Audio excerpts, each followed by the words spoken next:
go. 3, 2, 1, bang. It looks way better. Look at that. That's great pants. So welcome back to the stream, everybody. Sorry we dropped off there for a little bit. I'm trying my best to scramble, get back to normal as you do. And Johnny Million is still with us, and of course I hope Chicago hears us. Okie dokie. We shall see what we shall see. Hopefully you can grab the new stream here. Okay, great. Yes, people will have to restream and or refresh and get us back up there. And yay, there we go. Now I see people. Excellent. So what we were talking about effectively is the total lack of shock that I think you and I feel when we watch the Trump stuff, which is a shame because increasingly he's going to get more shocking. The other issue that I think that I don't know if people really grasp is that he is running out of runway. He is running out of room, and we're going to see him defaulting because again, his followers.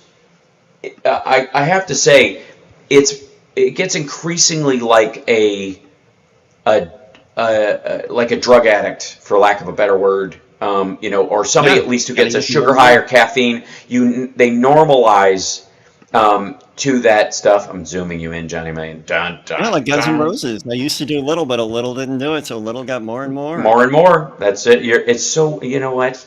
You're a poet and a prophet, Johnny Million.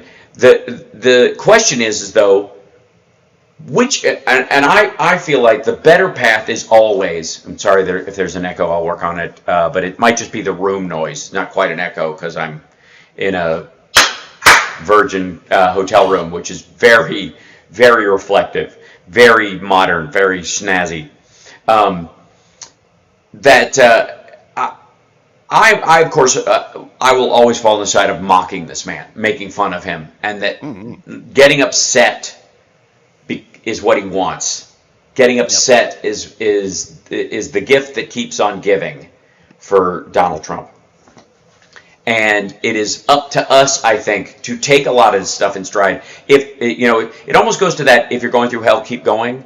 That if everybody has normalized and shrugged off his trolling, then maybe that's the path forward. Maybe correcting for it, as we've been trying to do, maybe getting people to be as outraged as they should be, doesn't work. It's just it's the wrong tool for the job. Doesn't mean it's wrong most of the time, but when you're dealing with somebody like Donald Trump, maybe that's exactly what the solution is never taking him seriously, much to his chagrin. To finally just, as far as, I think at some point, maybe the worst reaction you could possibly have, and Andre, I'm sending you the link for Phil in the chat room right now so he can join us through the eCam setup. Thank you. Is whatever dude.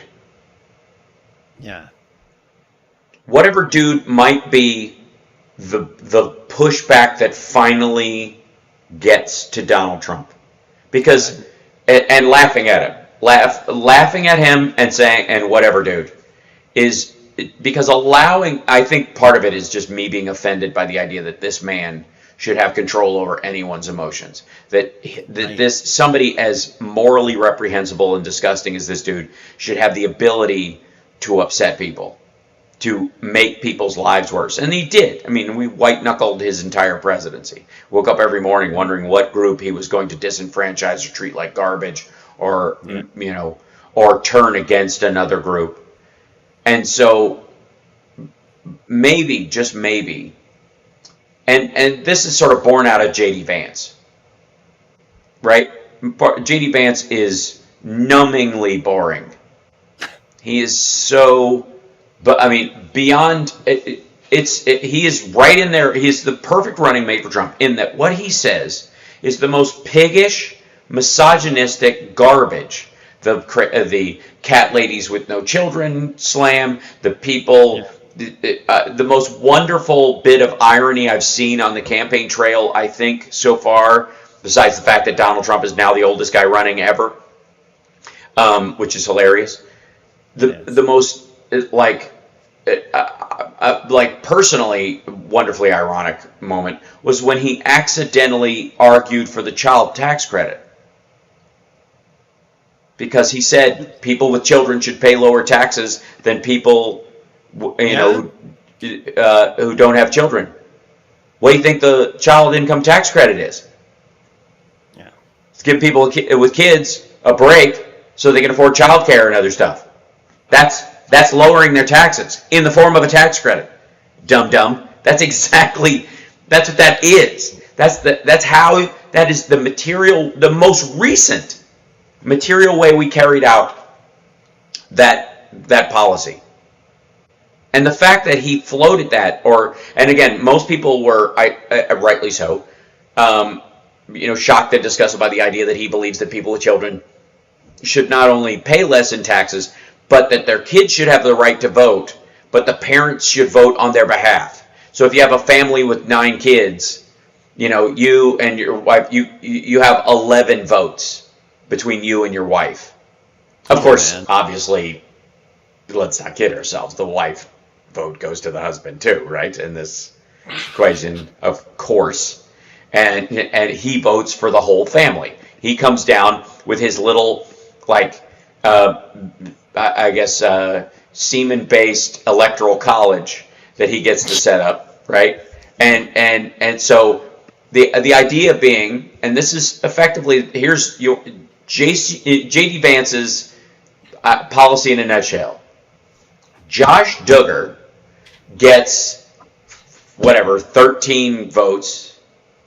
Dolly Parton gets 1. That's what he thinks. That's his system. That as far as people who, and by the way, Josh Duggar is, I believe, still in jail for child molesting right now. So but he still should get, I guess, of the multitude of votes in his Christian household. And Dolly Parton should get none, effectively. None. That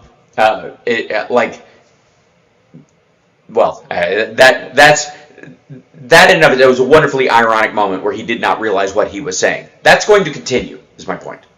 As is, of course, Trump's increasing racism, sexism, anti-gay. I mean, look at the fact that one of the Olympic boxers, female boxers, is a female, born a female. We're not talking about what's a woman, a female, biological female, wins a boxing match, and they're all saying she's male. Mm-hmm. Now, I'm old enough to remember, as a latchkey Gen Xer, Johnny Million, as you are as well. Oh, yeah? The running joke about... many times you and I latchkeyed into each other's houses. That's right. That's not a euphemism. It is not at all, although if it is, it's fine. I will say that there was a running gag during the 80s about the Russians putting men in women's sports. Oh yeah, right. That the Eastern Europeans, especially, right, would have men in the women's competition because you weren't allowed to check.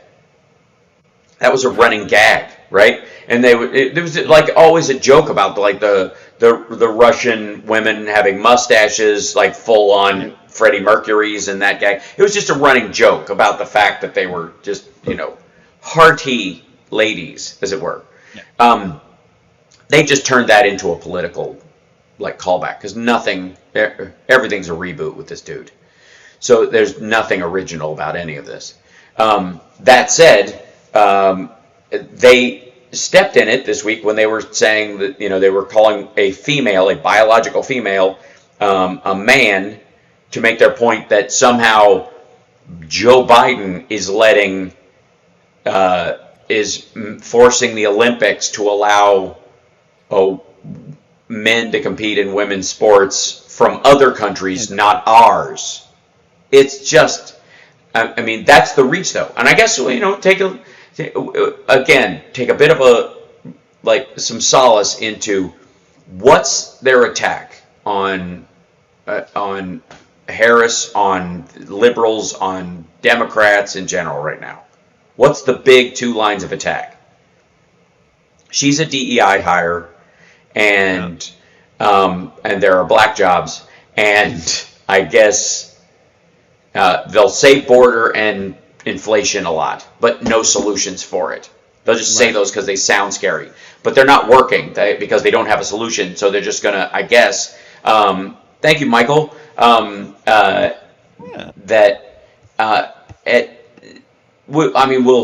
We'll see if they manage to get their messaging together. Again, they were, his complaint was that they were caught off guard, and they have to now focus group some stuff, and maybe that's what Trump thinks he's doing by being a bigot everywhere. This is just him. Yeah, it's like let's see what sticks. Let's see how awful I can get. What'll raise my numbers. And imagine that being your starting point. Seriously, like I can understand you having like a lame talking point that doesn't stick early in a campaign, right? Yeah. I can imagine you going, let's go after her time as AG. There was a case that people seemed to care about. It was in the news when she ran. Let's bring that back up and see if that sticks. I can almost buy that. And then it fails and you're like, okay, back to the drawing board. This, however, let's just go straight to sexism and racism. Let's just go straight to, she's the vice president of the country. And by the way, let's go back to, because again, everything's a reboot. Let's just go back to the attacks we did on Obama. Remember those? Those were sweet. Yeah. And again, I try to get upset and grossed out by it, but quite frankly, none of it is shocking. Or nothing's shocking, I guess, if as Jane's Addiction would say. It's not. It just isn't. I have no idea, why. I mean, maybe it's just overload. But we are in a situation where even these like racist and sexist attacks are creating eye rolls and almost forced gasps from people. But the realization is that this guy's a pig and he's never going to change. Right. He's always been this way. That's true at all. It's us. It's our fault for thinking he was ever going to change. I mean, I never did, but there's certainly people on our side who are throwing around that he'll be presidential nonsense, and it didn't turn out to be anywhere near the case. Nope. Just hideous. You're listening to Hal Sparks radio program Megaworldwide. We are live on the live stream. Finally, that got up and running. It must have been a straight up other software thing, I'm guessing. I hope. Anyway, so hit that like. It's a brand new stream.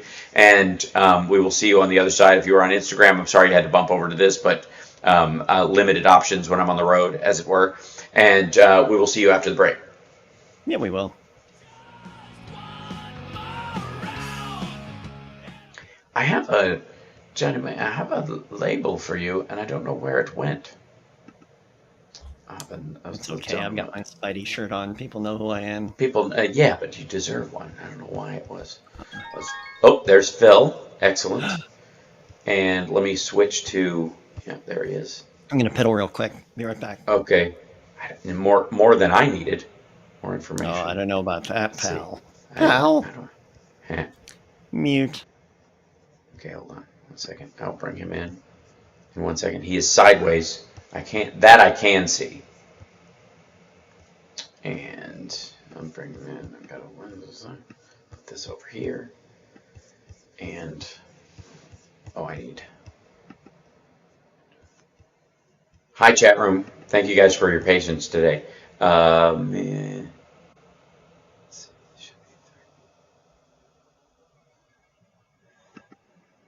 There we go.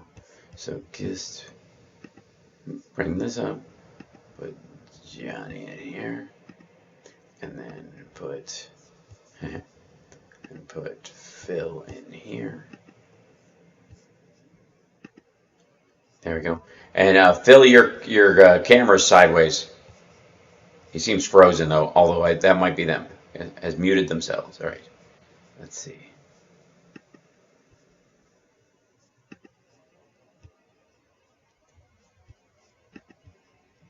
He's muted himself. Okay. Let's see. I see you, Phil. I hope you can hear me. Let me know if you can. We're sideways.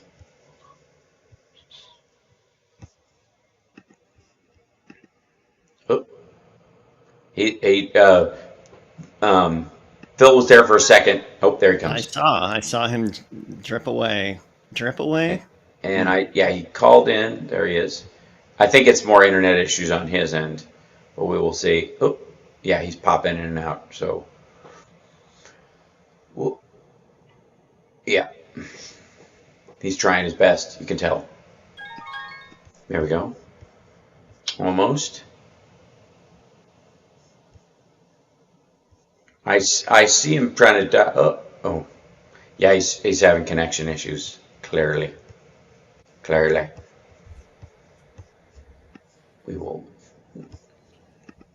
We'll just fix it as we go.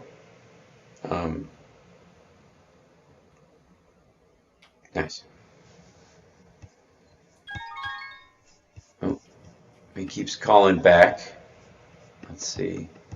The signal seems a little weak right now, so maybe. Oh, no. He's popping in and out. It's just like in the background he dials in, and I'm sure you can see him too, Johnny. Yeah. He's trying his best to get in there, but I don't know which. Coming back in 20 seconds. Thank you. Thank you. It's just one of those days. It's just going to be one of those days. I can tell.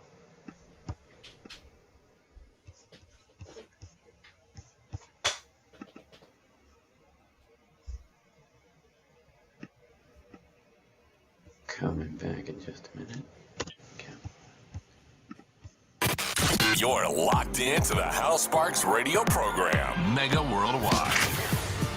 So, Philip Bittner is trying to connect right now with us. As soon as he is available, I will get him in there. It is, I think it's internet issues on his side. That's I hear him ringing in the background, so hopefully we can bring him in.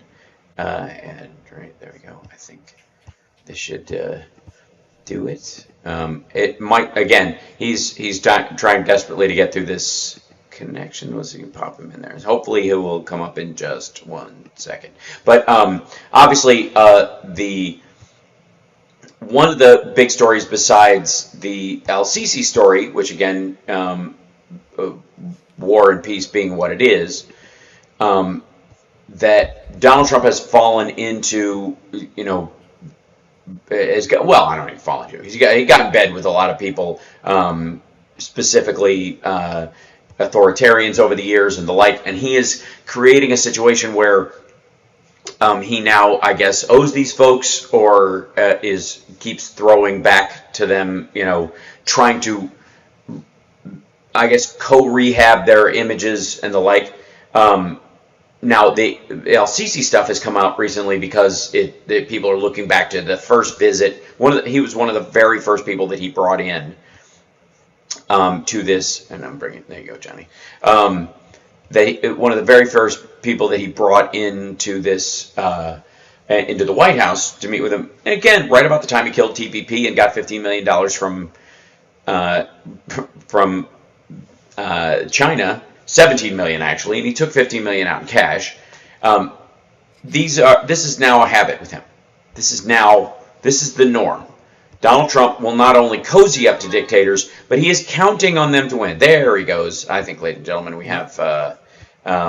It looks like he's there. It should bring him. There he is. We hear you, sir, and we see you. Can you hear us okay? Can you hear me? Yep. You sound great. Yeah. Welcome to the show. Philip Bittner joining us from Kyiv. You look fantastic. Excellent. Coming through. Terrific.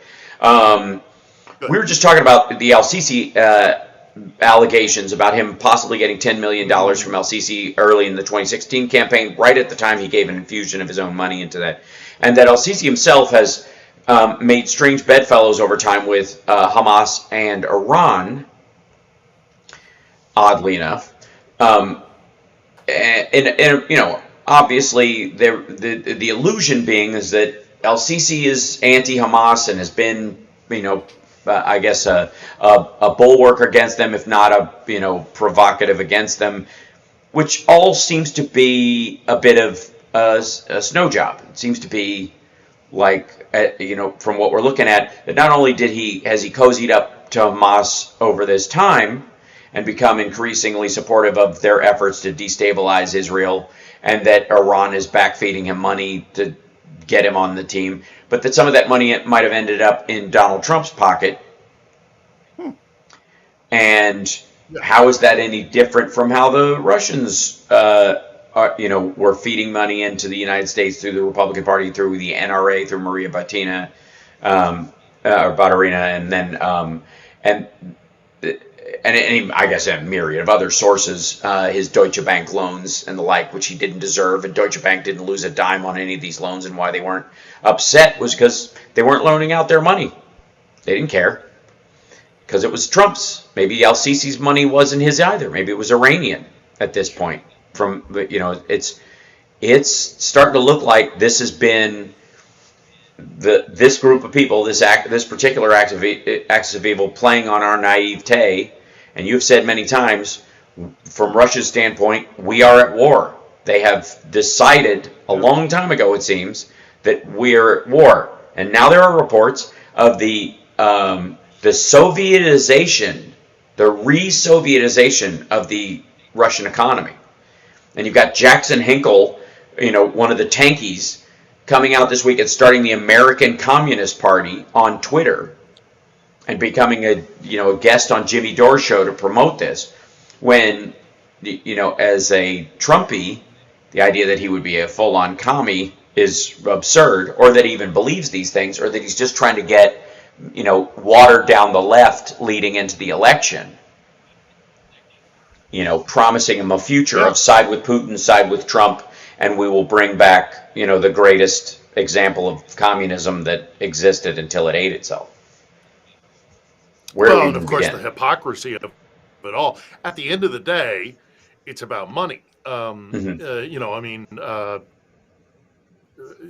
Trump for sale, and so as such, his presidency is up for sale. You see Jackson Hinkle running around claiming to be a communist, but he gallivants around in bespoke tailored three-piece suits and stays at five-star hotels in Venezuela. Power to the people, comrade. It's all hypocrisy. It's all a thinly veiled way for us to revert away from what the American experiment is supposed to be about, and revert back to autocracy and might makes right. And if I have a bigger bank account, or for that matter, a bigger club than you, then by that sheer right, I have greater value and more, more right to the things that I seize from you. Because you're weaker, you have a lesser, you're poor, you're weaker, take your pick. Democracy, liberal democracy, while as flawed as it is the only protection we have against falling back to this kind of autocratic thuggery. And they are attacking us for just that reason, especially the Russians. And CC is not my area of expertise. I've been to, I covered a few stories in Egypt, but it's really, this part of the world that's my expertise. And as far as Putin and Russia are concerned, they don't want to be forced to play by those rules. Although there has been this, there's been this movement of liberal democracies and the expansion of liberal democracies nearly unchecked, except for, crises like the Second World War or the Cold War. Aside from that, liberal democracy has been on the ascendancy. Then the Cold War ends. Russia comes out from behind the Iron Curtain, and as I've said so many different times, we thought that our system would go east, that democracy, the rule of law, capitalism, that would be the thing that replaced the system in the Soviet Union and the Russian Empire. What's happened instead, right under our nose, except for those of us who were jumping up and down and screaming at the top of our lungs, is their corrupt poison and their autocracy and their thuggery and their oligarchy came west and polluted so many of our systems. I mean, you go to London, you go to Paris, you go to Berlin, you go to the south of France, you go to Lake Como in Italy, you go to New York, and there's Russian money all over the place. I mean, Right. Trump Tower is a perfect example of that.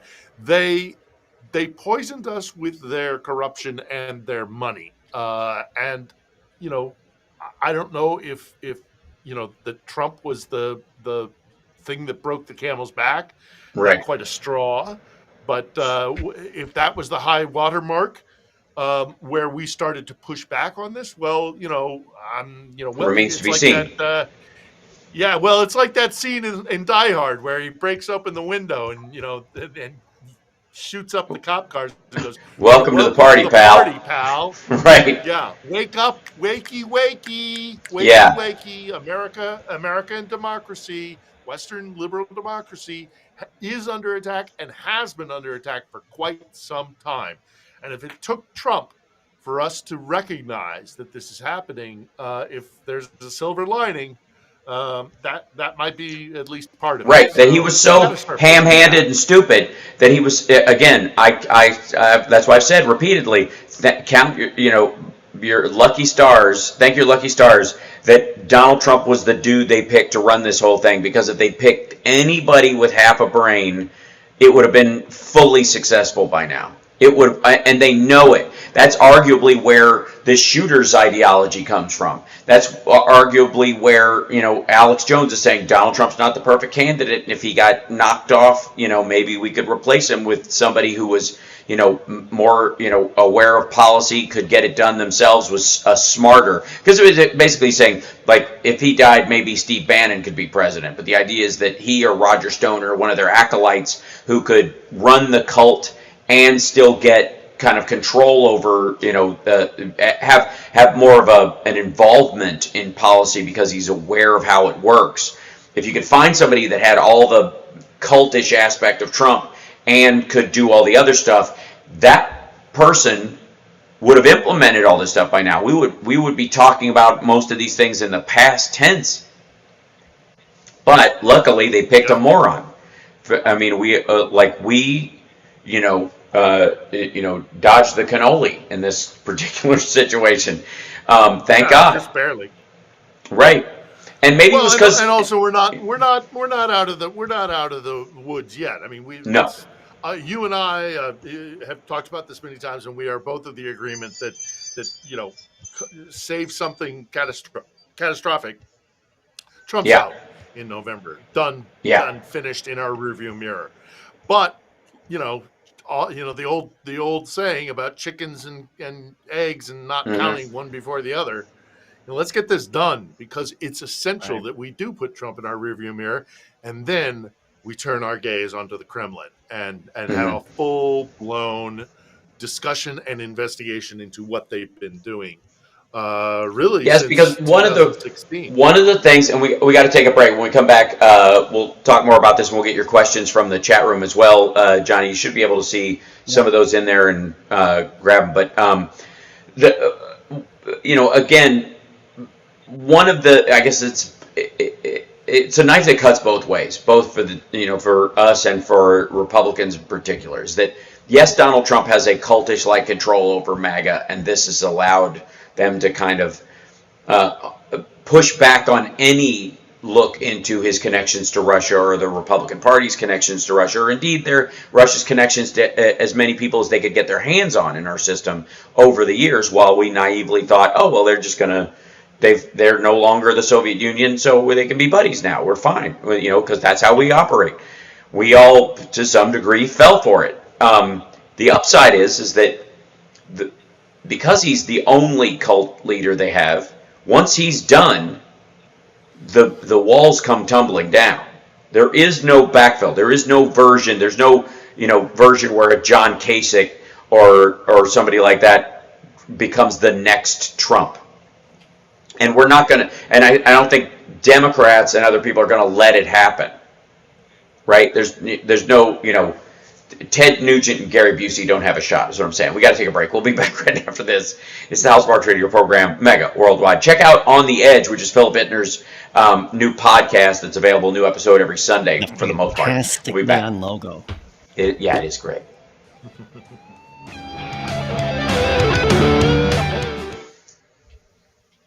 Yeah. Okay, so Ecamm is our kind of go-to when I'm on the road. I have to say, seems to be there's safety in that. All right. Say hi to Malcolm for me tonight. Yeah. From me. Yeah, Malcolm Nance will be there. Noel Kassler. I've never met Noel in person. So, and if any of them want to on their various pods want to have somebody from Kiev, let them know I'm available. Great, we'll do. Malcolm already knows, of course. Yeah. Mm-hmm. Jojo from Jers is going to be there. Erwin Ledbetter. Oh, I'd love to be on. Ledbetter. Yeah. Oh, say hi to Erwin for me. He's a lovely guy. Yeah. And there's one other I think I might. And his wife, if Mary's there as well. We're having the entire Partridge family on tonight, like everybody. It's like I don't even know that. New York. Honest to God, I don't even know that we're going to be part of the conversation. I don't even know how it's going to work. We're back in 20. Thank you. Thank you. Thank you, Chicago. How's the sound, by the way? I'm using It's good. a shotgun. Seems all right. I could switch over to a lav if you prefer. No, it seems okay. Right. Yeah, on my end, we're good. Turning my audio up a little bit. But You're locked into the House Sparks Radio program, Mega Worldwide. And we are back in Chicago. So, Phil, is obviously the F-16s arrived this week. That would be the biggest kind of change. And I don't know what impact we're seeing yet. Fill us in on that. No pun intended. Not a lot that we have seen. Although there is speculation that 2 nights ago we had a massive drone attack, and 81 drones were shot at Kiev, and it's thought that potentially the F-16s were used for air defense. There's also concern that was a feint by the Russians to draw out the F-16 so that they could maybe track them back to wherever it is they're being stored. But we haven't seen them in an offensive. We haven't seen them in an offensive capability, and we still don't know for sure whether or not that did happen 2 nights ago, and they were used in defense and air defense. And it happened overnight, so there's just no way of telling. They have been seen in the air, flying around, especially out west near Lviv. But we haven't seen them in any kind of offensive capability, and I think that's what people are waiting to see. I had been told previously by a general in the Ukrainian armed forces who I've known for over a decade, who's never steered me wrong, that the intention was to use them in kind of a shock and awe sense, that it wouldn't just be a patrol here or a patrol there, that it would be some sort of, larger formation of 4, maybe 6 aircraft conducting some sort of massive operation to really make the word that the F-16s were here. That may have changed because also the calendar that he had given me clearly changed as well. The F-16s are tricky because the Russians have said that they consider the F-16s to be a nuclear capable weapon, because it is, frankly. You can put a Tomahawk warhead, cruise missile on an F-16 and put a nuke on it. So technically they're right, but Ukraine doesn't have any nukes. Right. And 2, they gave them up out of the right. They gave them up under us promising to protect them. So again, a detail that everybody.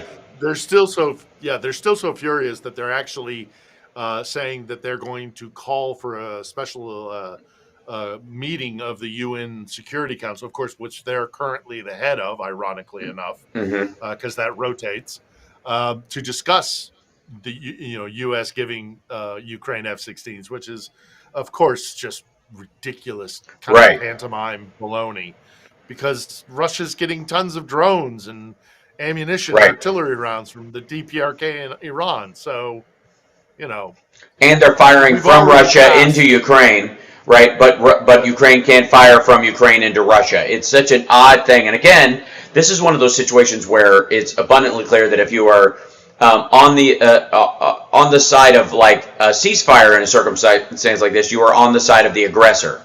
That the aggressor has a reason, especially in the Russian kind of salami slice methodology of stealing other countries, that you do all this stuff, drive everybody crazy for a little while, and then you go ceasefire because there's too much death. And then when you do, gives you time to reload, plan your next round, and then go for the next chunk. And then you do that in the same shock and awe kind of a way. It lasts a couple of months, and then you go, wait, ceasefire. Well, we'll just stop here. And you can argue that that's what they have done in Georgia, as they increased their... If you look at the battle line from when they originally took the territory they took in Georgia, and the fact that it turns into a point over time so that it overlaps with the oil pipeline that goes through Georgia so that they can get transit fees because they technically own the ground from Kazakhstan or Uzbekistan, wherever that pipeline comes through Georgia, to steal money from Georgia effectively by saying, oh, no, this is our land it's crossing over now, not land we stole from them by about 90 feet. Now, we talked a little bit, there's a couple things. One is the prisoner exchange. I have questions about that, and I'm sure the chat room does as well.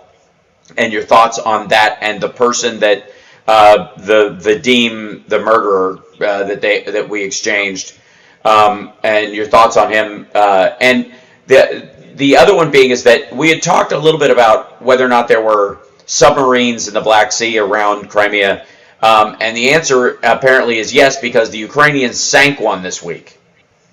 Yeah, one less. Yeah, there's one less there, right? We don't know how many there are, but there's definitely one less. So real quick, your thoughts on the prisoner exchange that happened this week? Well, I mean, I'm ecstatic. I'm very happy for Evan and for Paul and for us and everybody that got released. Oddly enough, very timely, because last week's episode of On the Edge was with somebody who had been in captivity, in Russian captivity or Russian proxy captivity, and he describes the treatment inside Russian prisons, and it's horrifying. So, any American that is in that situation, the State Department, the White House, whoever it is, should be moving heaven and earth to get them out. Having said that, there's been some criticism about a couple of things. Here in Ukraine, there's a little bit of frustration that no Ukrainians were also transferred out of Russian custody, because Russia holds a lot of prisoners of war, but in particular, there's a lot of guys that fought in Mariupol at the beginning of the war, that Azov steel foundry, where they just pinned down the Russians for months and months and months. Right. These guys are considered heroes here in Ukraine. Many Ukrainians are saying, why weren't they released? And then secondly, now look, the Ukrainians are upset that the Ukrainian dissidents like Vladimir Kara-Murza or Ilya Yashin, these kind of anti-Putin Russians were released, because the Ukrainians see in them still very much a lot of kind of imperial Russian rule mentality. And they held a press conference after they were released in Germany and said a couple of things that have made people here very angry, like, the sanctions shouldn't hurt common Russian people. And Ukrainians are like, well, the Russians are hurting all Ukrainians, so we don't really agree with that. So there's some dissatisfaction here. There's a little bit of anger, I know, about the whole kind of like, oh, we let a killer go. Look, man, we got so much more out of this deal than Moscow did. It is Right. widely disproportionate. This one guy apparently might have some dirt on Putin. He might have been like Putin's favorite assassin, and he might know where literally some skeletons are buried. But the rest of the guys that were released, and even that is not proportionate to, Right. to 5 Russian dissidents and 3 American citizens. That is so wildly disproportionate. In a brief kind of like analysis yesterday that I posted on my channel, I made the point that I think this was actually that this is Putin extending a hand, trying to open up channels of communication with the West, because he knows he's losing here. I mean, territory is being taken out in Donbass. That's true. But he knows he can't take a major population center, and he certainly can't take Odessa. And if he can't take Odessa, that means Russia no longer has dominion over the Black Sea, at least not full dominion over the Black Sea. I mean, Ukraine just got 2 new frigates for their coastal, Coast Guard. Putin knows he's losing here. Ultimately, big picture, he's losing. He might be getting some successes, currently out in Donbass, but ultimately he's going to lose this war, and he knows it. So I think this was him trying to make an overture to the West. It might have. I don't think the U.S. elections were really involved, because this goes back months and months and months that this process was initiated. It came to fruition in the last 2 weeks. So some current events may have come into play there, but by and large, I take this more from the perspective of this is Putin trying to find a way to get an off-ramp to save some sort of face, to get involved in some sort of negotiation, some talk where he could hold on to what little he has grabbed by force of arms, and trying to make some sort of peace. But I don't think it's going to work.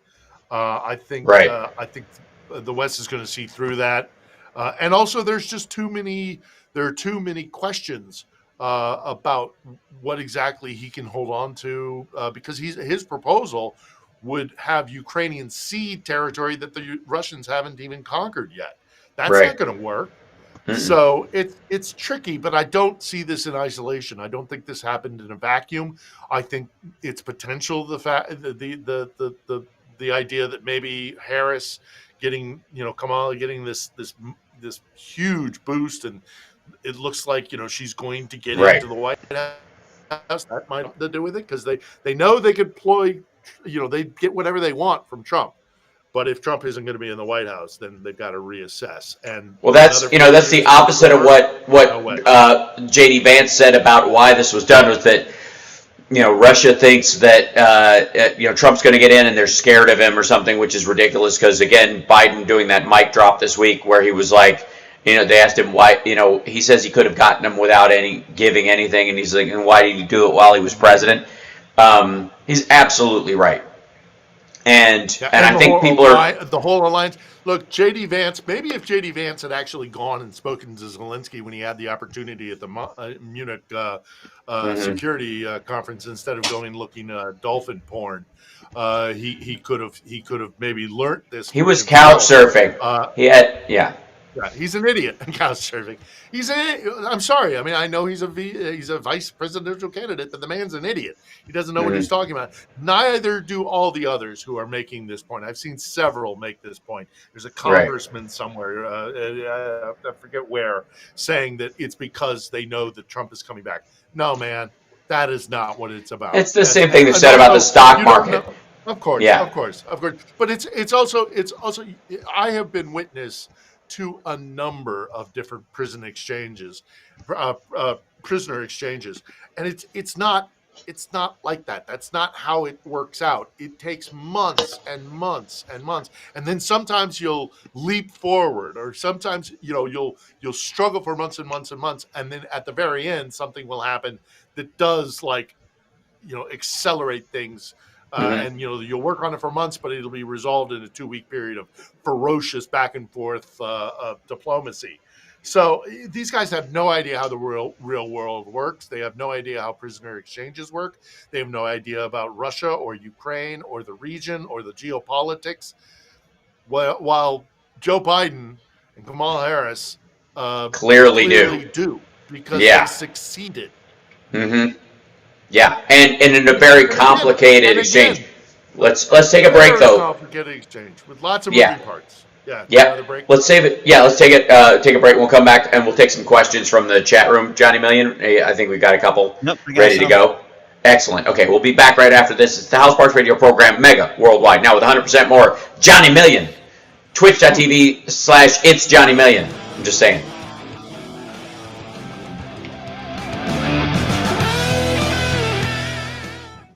So the chat Johnny has Million been saying and that Hal is way 90s. too loud and Phil is way too quiet.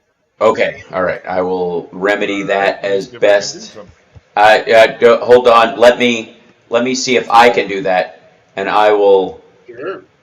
Yeah, I can only boost so much. I can take myself down a little in here because I switched microphones too from the I was on my phone microphone, which sounds good, but it's much better to use that one. Ooh, that's definitely a microphone. Yep. There we go. Oh yeah. There we go. Yeah. Boom. That's there. Yep. There we go. That's a plus 48. Plus 48. I think it is. Yes, Maybe that's definitely. Yeah. Yep. Yeah. Okay. Cool. And then Johnny, you check for me. I think you're okay. Check 1, 2.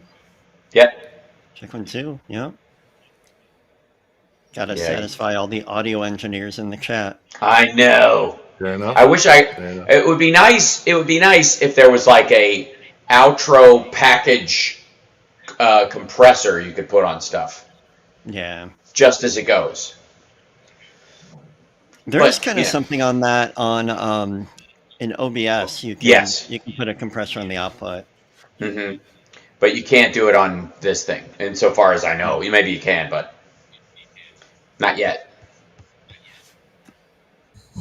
Okay. Either way, we've got these guys.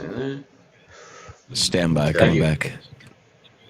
All right. Think it should go.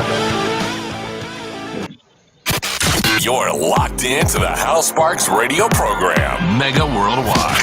Now welcome back. I know we got some questions, Johnny. So by all means, let's grab Go some. back to Yeah. the top of my list here.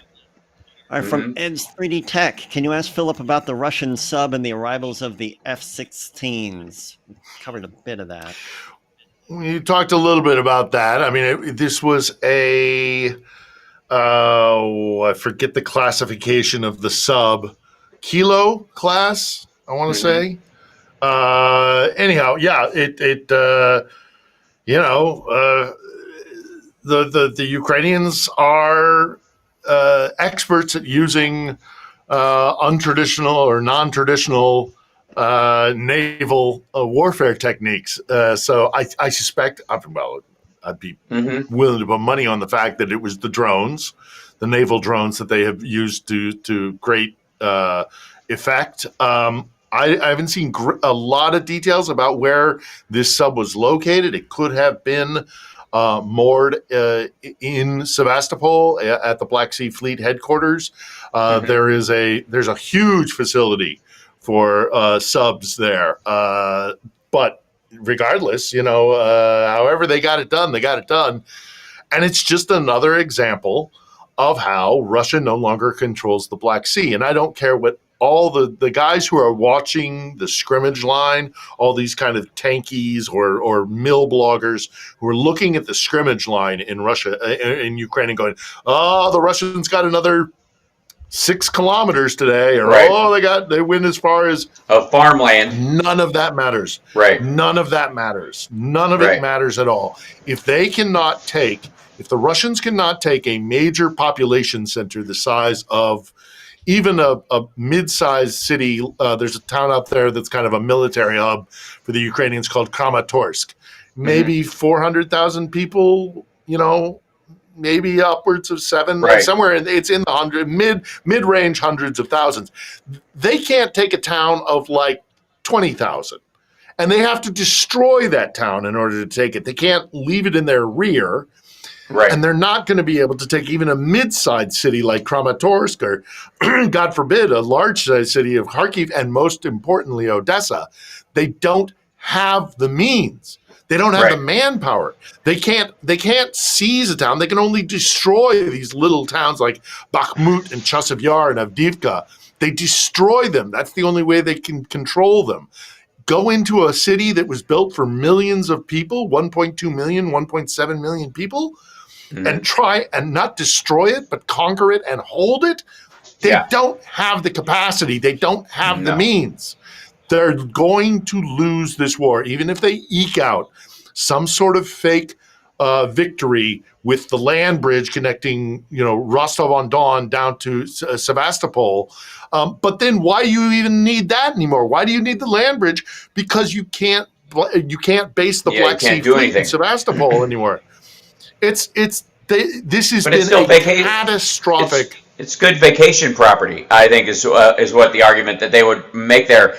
You were right, by the way, that that submarine was a Kilo class submarine. It was damaged. It's believed to have been hit by a combination of things, both sea drones and an aerial assault, because they also the Ukrainians also struck a SAM site, a surface-to-air missile site that was near it. So it was damaged before. This same submarine, by the way, was in dry dock effectively.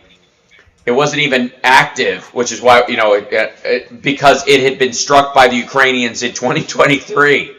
It had not been repaired yet. It wasn't even active. It was struck because it was parked so close to the SAM sites, and they're like, hit that too. Yeah. Yeah, so let's grab another question. That's kind of what I thought the case might be, but it's anyhow. Yeah, another question. Sure. I don't think the F-16s were involved in hitting the sub. No, it doesn't seem like it. It seems like they hit it with missiles. Too risky. And then Too risky. My favorite part of the report on it was, as a result of the hit, the boat sank on the spot, was the quote from the Ukrainians. Yeah. Good old Ukrainians. Yeah. Their sense of humor. What do you got, Johnny? From Boston Brian, can you ask Phil about the Ukrainian claim of the Russian Rostov on Don submarine sinking? That's what that was. That's what we were just talking about. That's what we were talking about. Yeah. That is it. It was named the Rostov-on-Don. The Rostov-on-Don. So awesome. So Kellahella just wanted you to know how much they liked your short on the hostage release. A lot of good feedback about that short. Okay. Great. We'll do more. Greg Edmund as says, please news warrants. Phil if things are still, quote, all quiet on the Belarusian front. On the Belarusian front, yeah, and I suspect they'll continue to be all quiet on the. We'd see it coming from a mile off, because the Belarusians themselves are not going to. They're not going to allocate any of their armed forces to fight in Ukraine for a variety of reasons, not least of which is because the dictator there, Alexander Lukashenko, needs them internally to keep his own people down. So he can't be sending them into Ukraine, because then the people will rise up. So I'm not worried about Belarus. I'm not worried about Belarus being a place to launch an offensive. They could put some missiles there, potentially maybe use an airfield, although I don't know why the Russians would need a Belarusian airfield. They have airfields of their own. Right. Belarus is not going to take active involvement in this war unless things go very, very odd and sideways and all the rest of it. So yeah, it's all.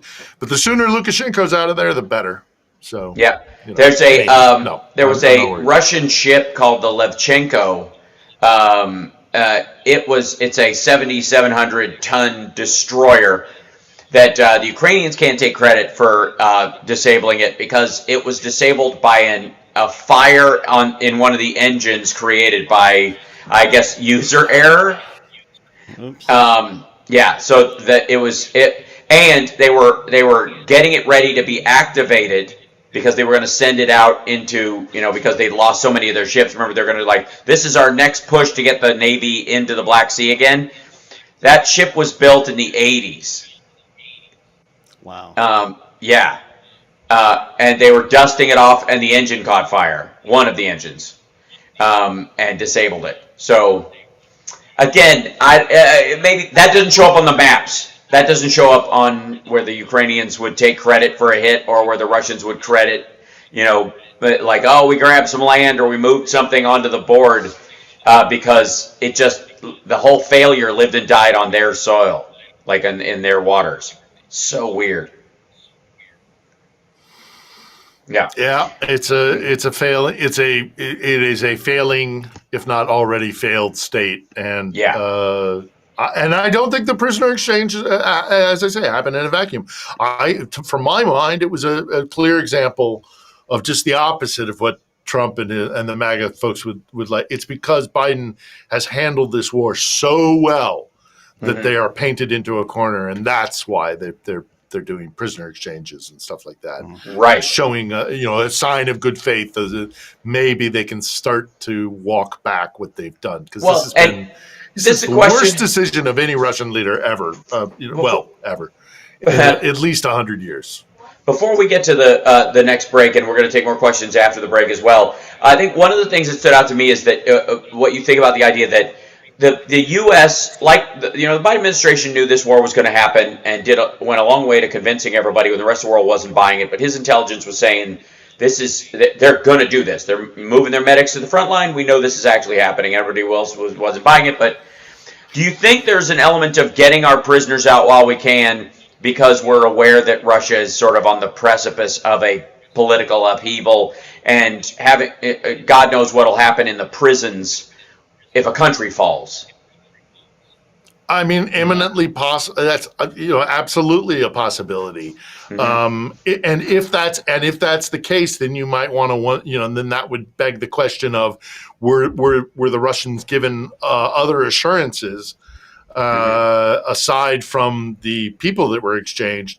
Because again, the Russians that were returned to Moscow are of very little, if no, consequence, except for this guy out of Germany, right? And even then, were other assurances given, like when you start to fall apart, we will do X, Y, or Z? I don't know, but yeah, absolutely. The State Department and the White House could be. It all starts to, get really nasty. Yeah, I mean, I don't. If you think it's going to fall apart, the deal doesn't really matter. You just got to get your people out of there because it's going to collapse. And even, like Vadim Krasikov, the guy that we're talking about, is he an international assassin that's done some work for security for Putin? Of course. Can he ever leave the country again without the entire world knowing it? Probably not. It's like that arms dealer we traded for last time. That guy hasn't left the country. Yeah. He's stuck in Russia, just like everyone. Yeah, and look at that. We gave them Victor Boot. Yeah. To get Griner out. That exchange was pretty significant, and maybe even we were a little bit more generous with giving Boot. Yep. But this thing is all we got way more than the Russians did, at least whatever we saw publicly. Right. And certainly in terms of the human beings. And there's another round coming. Right, and there's another round coming. Let's grab a break, and then we'll come back with more questions. It's the House Sparks Radio program, Mega Worldwide.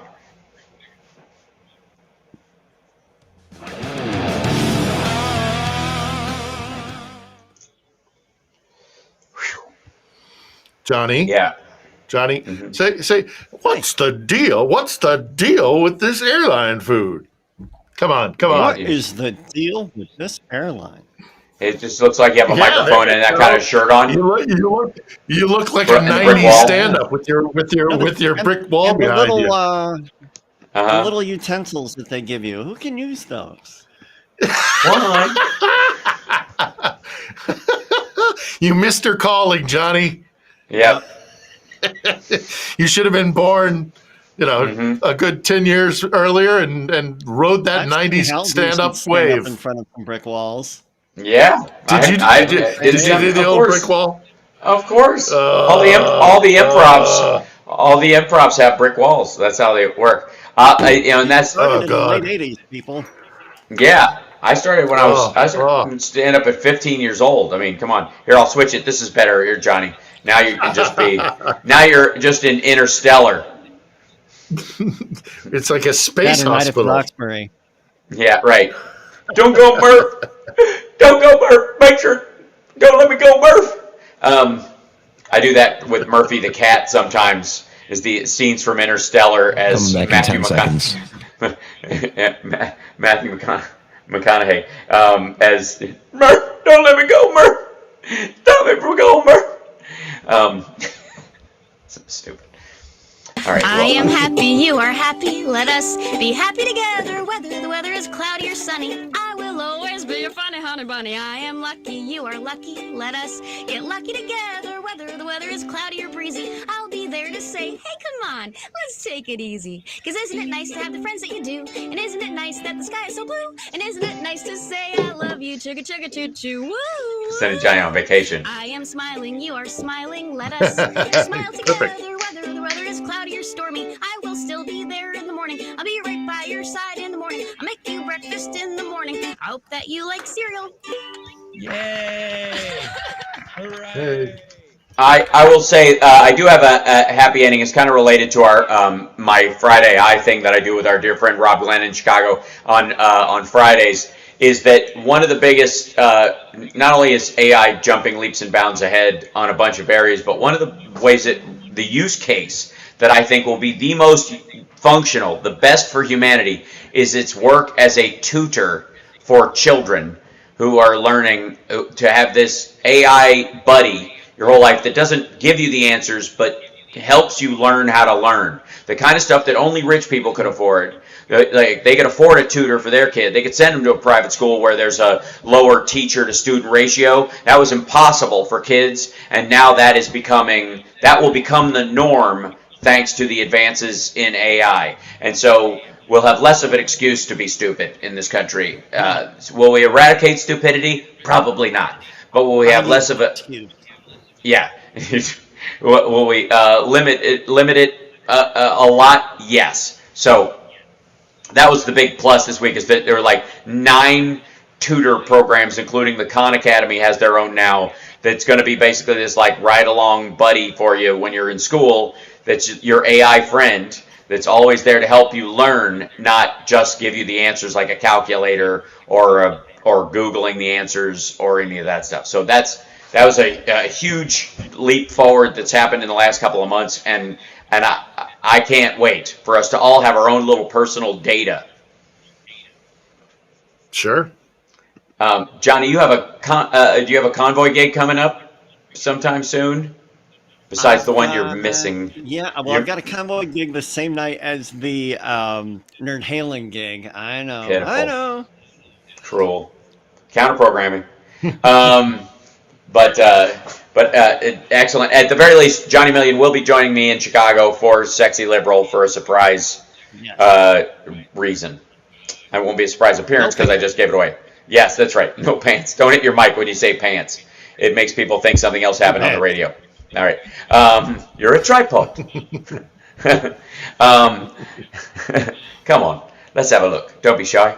So, Michael Caine and Mini-Me. Anyways, and I don't know, Phil, if you have a happy ending other than the fact that we're talking about this prisoner exchange is definitely weighted in the right direction. That's a great happy ending. No, it's not particularly happy, but as we draw it to a close, I mean, looking forward to tomorrow's debut episode of episode 12 of On the Edge with an American Russian journalist, a Ukrainian journalist down in Kherson, who brings to me a story that she broke this week, but we go into it in depth about how Russians are using drones to target civilians. They must know that they're civilians because they're controlled drones, these little quadcopter, these Mavics. Right. So they can't say like, oh, we shelled a part of the city because we thought the Ukrainian army was there, and so there was collateral damage. So we didn't know. No, these drone operators know what it is that they are attacking, and they're attacking civilians, and they're terrorizing an entire city. And we talk about it in great length. It's a difficult topic, but it's one worth talking about, and it's described as basically like a human safari. like humans hunting humans. Oh, It's God. dystopian as all get out. But like, how would you like to live in a city constantly being afraid that something up there is buzzing, and then they'll follow you around corners, they'll chase you down streets.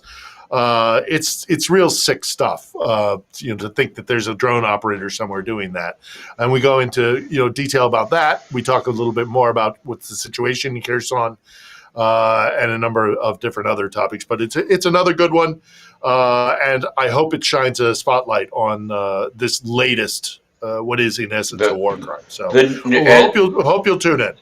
What they would call the new cruelty in an LA Story reboot. I would say that one of the things that you can use against drones like that is jammers, and so they've got them. The Ukrainians have been pretty good about that.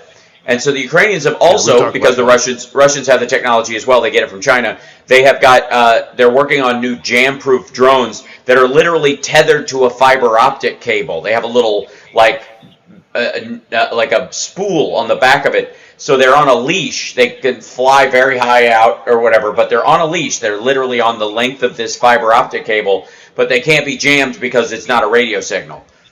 It's specifically it's hardwired, so they're like on an extension cord. They can only go so far, but they're in the front line. They're very good at being able to send them out so they can see. If they get shot down, they cut the cord and start again, right? Rewind as much of the spool as they can get, and off you go. It's like cut bait and move on. But it does allow them to avoid the jammers that the Russians have in some areas. The Russians don't have nearly enough, so they're not going to need a lot of these things. But where they do need them, they are making them. So let's grab a couple more questions so we get near the end of the show. I know we'll get overrun with that. Yeah. I've got one from Tom Pruitt. For Phil, are the Ukrainians using remote control ground vehicles to carry and detonate 200-kilogram bombs in Russian positions? I read a report that they are. Yeah, they've got all sorts of things like that. They also have a land-based drone that can go out and deliver ammo, food, supplies, medicine, first aid, or alternatively, they can go out and they can be, and then there's a fabric basically. There's a thing that comes out of the land drone, the wheeled drone, that you can put a wounded man on, and it will extract the wounded. So I don't know how extensively these things were at use, because they're obviously pretty expensive, but the innovations are there and the techniques are there. So yeah, they're absolutely doing stuff like that. And putting a shell on a drone and sending it into a Russian trench line. Absolutely, the drone technology is changing this entire war. Yeah, for sure. Let's grab another one, Johnny, if we can. Sure, We've got like 5 minutes. Ask Philip Ittner if American aid has arrived, and is it in the field yet? Also, is it enough? Well, it's a tricky question to answer. It seems as though the ammo is here. The artillery rounds and things like that are here. The replacement missiles for the Patriot systems, for example. I don't know how much actual vehicles or artillery pieces or actually weapon systems have been transferred here. I know that a lot of Bradleys got here. I don't know if they're sending what the situation is, say, with another few HIMARS systems. I know the European Patriots, the batteries themselves, they're here. But again, I don't see a massive influx of vehicles or tanks or artillery pieces. The hardware, not the stuff that goes with it, the artillery rounds or exchanging barrels or replacement parts. The weapon systems themselves, I haven't seen a massive change in their presence on the front, on the battlefield. But then again, having said that, right now Ukraine is in a defense and hold kind of posture. So they're not doing a lot of offensive operations because again, they're now that is where the American election is coming into play, because they want to know for sure in November, right. And if it is going to be what we all hope it to be is a Harris presidency, then they can let loose. But if it's going to be a Trump presidency, they want to keep their powder dry so that they know that if Trump is coming in, we've got until January basically to get where we're going to get, because Trump will chuck this country under the bus, and we all know it, no matter what he says. Yeah, And even JD more Vance. so. Yeah, J.D. Vance would do it even more so than he would. I think, again, one of the things that they have a problem with Trump about is that he's not as much of an ideologue as they would like, and he's less committed to anything because he doesn't care.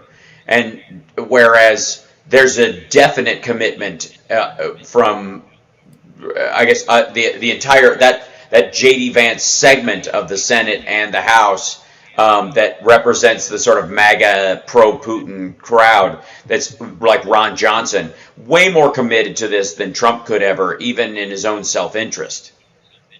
Yeah, who believe what it is that the Russians are selling, whether they're for one reason or another. I mean, it could be as they are deluded by Russia's information warfare, or they could have skin in the game, and the Russians are playing them. Who knows?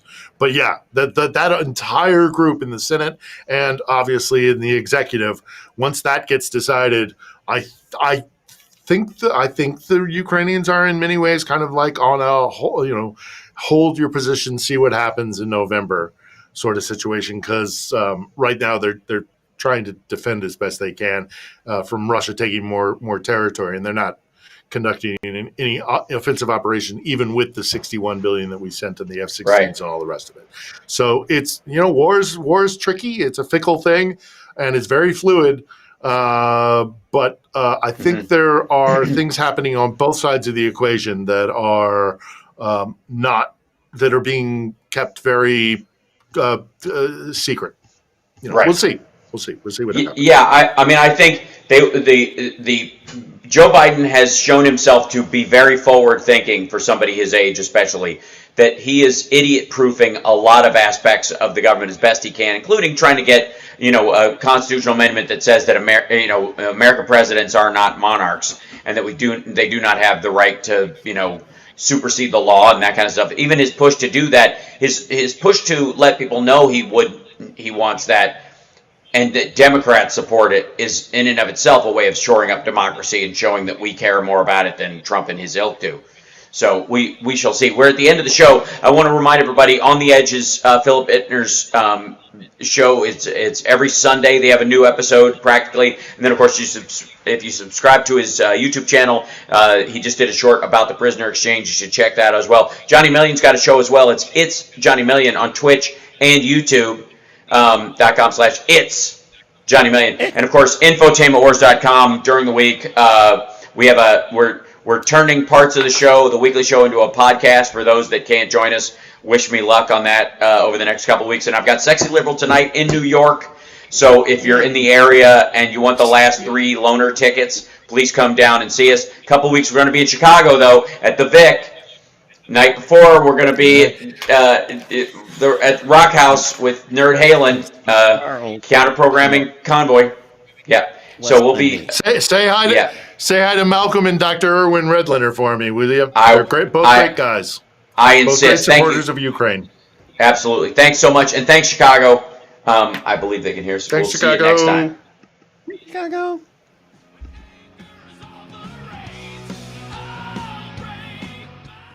There we go. Whew, that was a tooth pull. Okay, so from now on, I think what will happen is on the road is I'll have this set up to do the eCam for the weekend show, because next weekend I'm home, but the weekend after that I'm out, and so anytime I'm out and I have you guys on as guests, we'll use this link and do it this way because it's smoother. It seems within reason. And thanks, chat room, for putting up with that this morning. Sorry about the kerfuffle at the beginning. I don't know what's happened.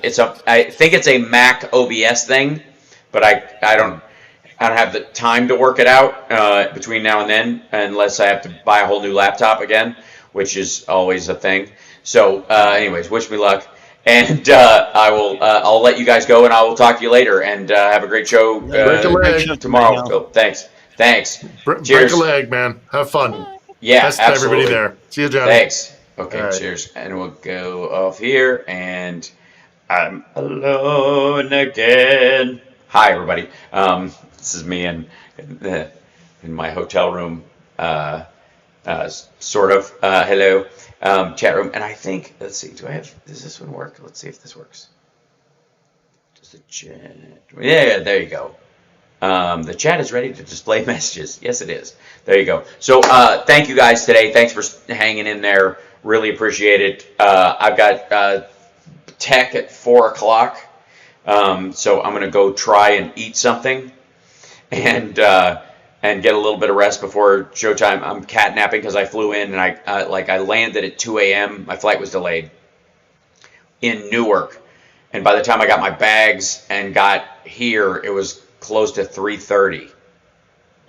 So yeah, it's a lot. Does Hal have a silver jacket for tonight? I don't. I have to go. That's the other thing. I have to go get a jacket because I left my silver jacket. Don't. Because I was so busy hugging fam that I just left it behind. It's just so silly. Nice echo. Oh, thanks. It's not so much an echo. It's reverb. Because it's very, very slap back in here. Anyways, much love to you guys. Thank you so much. And I will see you later. Bye. Bye, everybody. Bye.